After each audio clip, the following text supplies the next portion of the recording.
We're sweating like pigs. I know. And now, time for the celebrity interview. All right, you talk to her. I'll sit on the couch. You just catch a snooze. That's right. No, we're very excited about our first guest tonight. She has appeared in the films Reality Bites and The Truth about cats and dogs. This New Year's, she is hosting Comics Come Home 3 on Comedy Central, and that's a good cause. Please welcome Janeane Garofalo.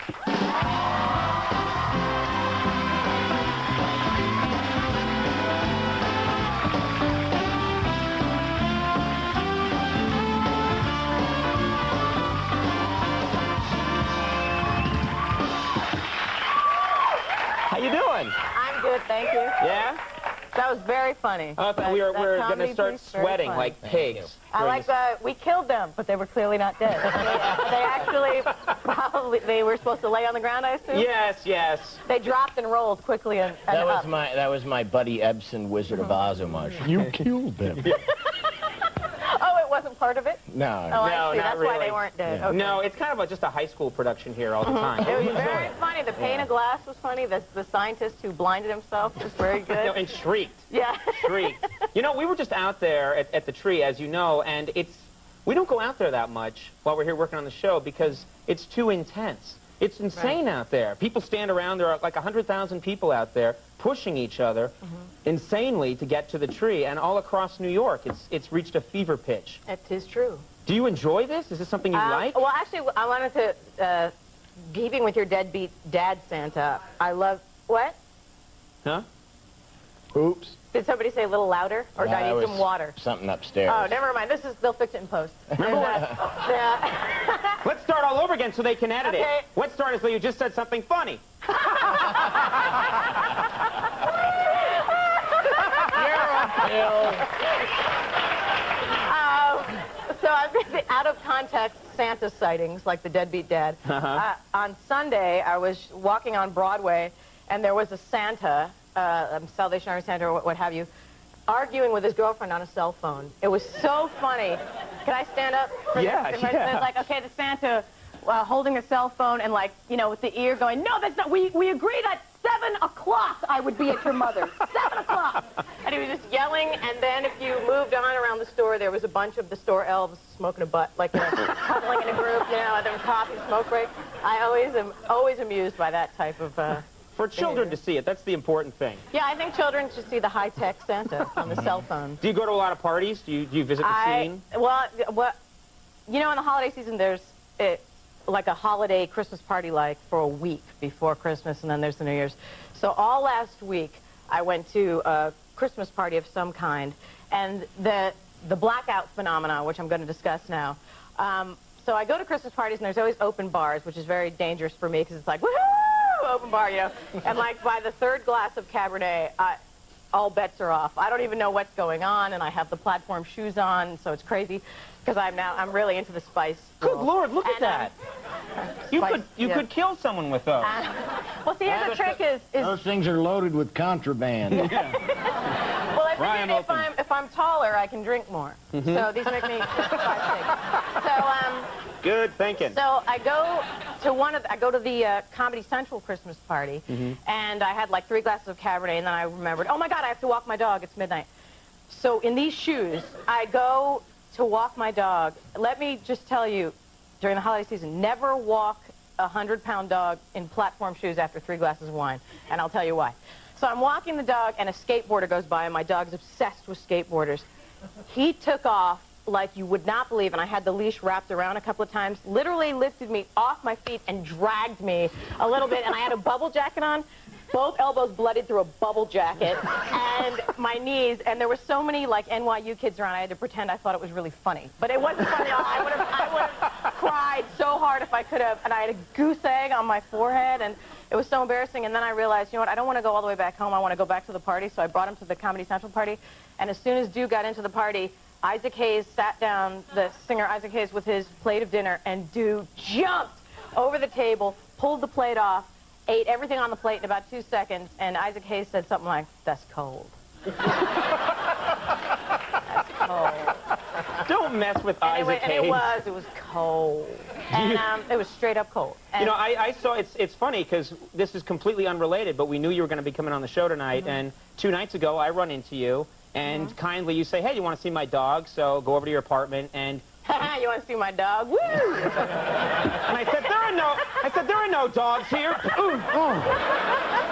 Later, I woke up. No wallet. What happened?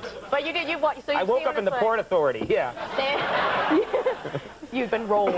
Yeah. So you've walked too. You walked. Yeah, and you took off when I saw you running. See Conan, big, like huge Conan's. All I see is Conan's jacket flapping in the breeze. This dude's running around the park. Well, that's what I do. I don't like to walk a dog, and especially if it's a big dog. I like to run a dog. Yeah. And it was very nice of you, but I think it weirded you out a bit because you said, yeah, you can take off with him. And so I started running as fast as I could with this dog, and we just took off, and we went around like Washington Square Park, and I looked like John Tesh, like gone mad. This big, hulking goon with a dog. But I was going to say, so after getting to the Christmas party thing about the blackout phenomenon, and I don't know if this happened to any of you when you've had too much to drink, then all of a sudden it's like cut to the next morning. Do you know what I mean? And I was like, okay, so after that night, the Isaac Hayes thing, then I remember that, and then the next thing was it was dawn. I was in my living room, fully clothed, all the lights on, TV's on. I've got the remote in one hand and the dog leash with no dog in the other hand. I just woke up, and there was a bag of, a box of fat-free Pop-Tarts at my feet. So even in my drunken stupor, I go to the deli and get fat-free food. But that's the thing, I'm like, what happens in those autopilot hours when you just wake up again? Because obviously some things occur. Like, because my contacts were out, my face was washed, and I was moisturized. But everything else, and I had my coat on still and everything, and I was just sitting. And the TV was on. Wait, where's the dog? You said the dog The dog was in my bed. The dog was in my bed. watching TV with the changer. Watching Isaac Hayes next to it. Yeah. Just sitting there. They had a high old time. Watching pay-per-view. I got to ask you about this because we're running tight on time, but I find out recently that you joined the Friars Club, which didn't seem like you somehow. I know, I did. And also Louis Black is a friar, and we just had... Explain what a friar... I don't think people even know in the rest of the country. I actually don't really know myself. I know that Friar Tuck, right? They had the brown robes you did your research. They're balding pate, but a ring of hair. Yeah. And so a friar is like Milton Berle's a friar. You know, it's like... Shecky Green. Shecky Green. The old-time comics have this club. Right, so I go to lunch at the Friars Club, and Louis, also, who's going to be out here, was there. And only at the Friars Club do you hear things like, tell Soupy that story. Tell Soupy. Because Soupy Sales is in the room. And he wants to hear that story. Or some guy will walk by, and one of the friars will lean over to you and say, he was once engaged to Elizabeth Taylor. That'll be somebody's claim to fame. And then I was at the coat check, and behind me, 2 gentlemen were going to check their coats, and one gentleman says, that's a great hat. And he says, it's my going to shul hat.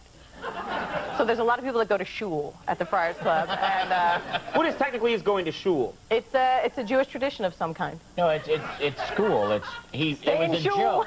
Oh, no. It was a joke because it was. No, it's not. It's not shul. a joke. It's shul. It's like at the Hadassah and the yeshiva. Andy, Max, what is shul? Max. Max Weinberg, what is shul? What is shul? Shul? Yeah. Shul is school. Shul is school. Wait a minute, you don't know what the hell it is, do you, Max? How do I know? It's What? temple. It's right, temple. Right. It's going to temple. Max. I knew that. I knew that.